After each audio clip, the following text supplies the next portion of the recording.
नमस्कार साथियों, आप देख रहे हैं ग्रामीण राम जी पॉडकास्ट। यह एक ऐसा मंच है जहां हम समाज से जुड़े महत्वपूर्ण विषयों को सरल, स्पष्ट और सच्चाई के साथ समझते हैं। हमारा उद्देश्य है जागरूकता बढ़ाना ताकि हम बेहतर निर्णय ले सकें। मैं हूं राम जी और आइए आज के विषय की शुरुआत करते हैं। आज का विषय थोड़ा संवेदनशील है, मैं जानता हूं, लेकिन समाज के लिए बेहद जरूरी है।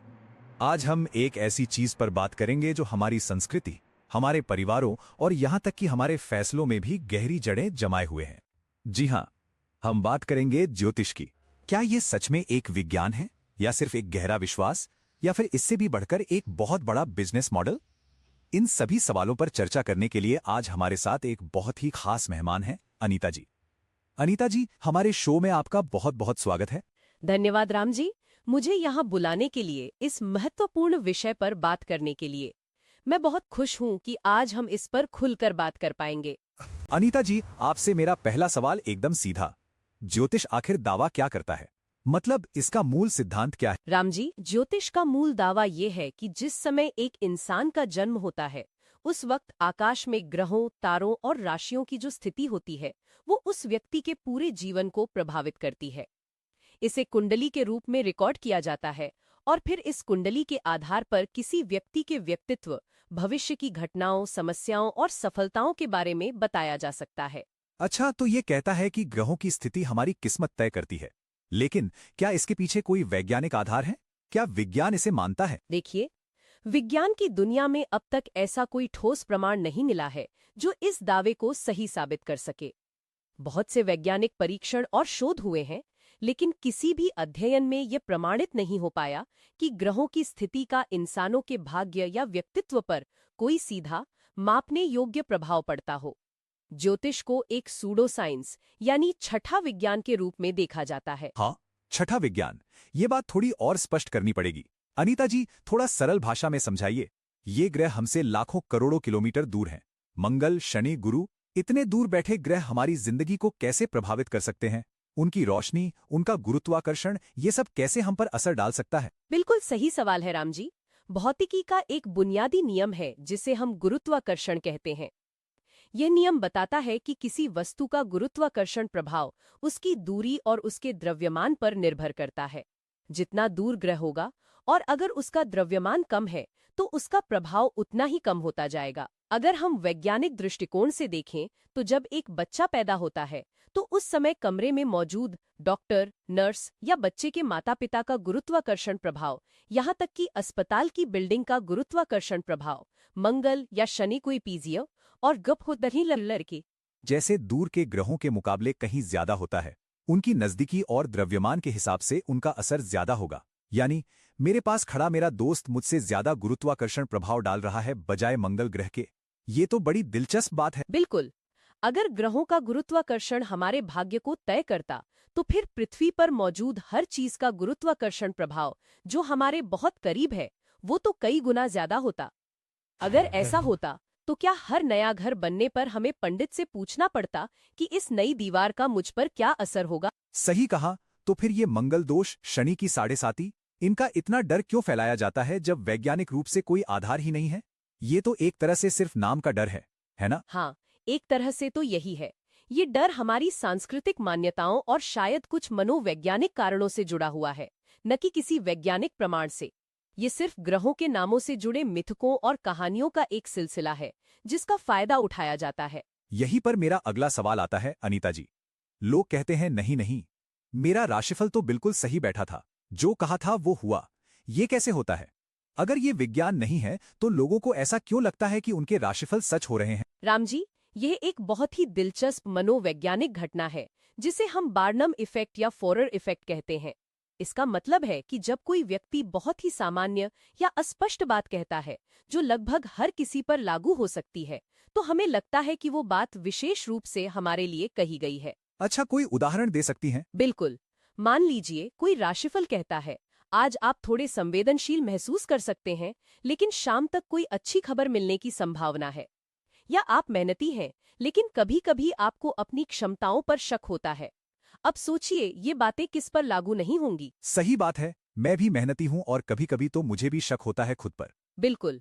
हर इंसान संवेदनशील होता है। हर कोई कभी न कभी अपनी क्षमता पर सवाल उठाता है। जब हमें ऐसी कोई बात सुनाई जाती है तो हमारा दिमाग उसे अपनी जिंदगी की घटनाओं से जोड़ना शुरू कर देता है। अगर उस दिन कुछ अच्छा हो गया तो हम कहेंगे, देखो, राशिफल सही निकला।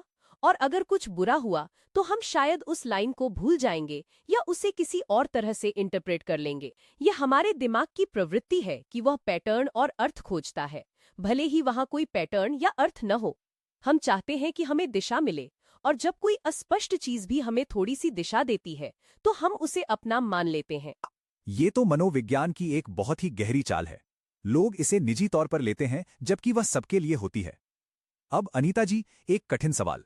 भारत में ज्योतिष एक बहुत बड़ा उद्योग है। यहाँ रत्न बेचे जाते हैं, पूजा पाठ करवाए जाते हैं, बड़े बड़े उपाय बताए जाते हैं जिसमें हजारों लाखों रुपए खर्च हो जाते हैं। क्या ये सिर्फ डर पर आधारित एक बहुत बड़ा बिजनेस मॉडल है? क्या डर दिखाकर लोगों से पैसे ऐंठे जाते हैं? दुर्भाग्य से राम जी, कई मामलों में इसका जवाब हाँ है। जब इंसान किसी समस्या में होता है, चाहे वो स्वास्थ्य की हो, करियर की हो या रिश्तों की, तो वह अक्सर डरा हुआ और असुरक्षित महसूस करता है। ऐसे में वह तर्क से ज्यादा सहारा और समाधान खोजने लगता है। ज्योतिषी अक्सर इसी मानवीय कमजोरियों का फायदा उठाते हैं।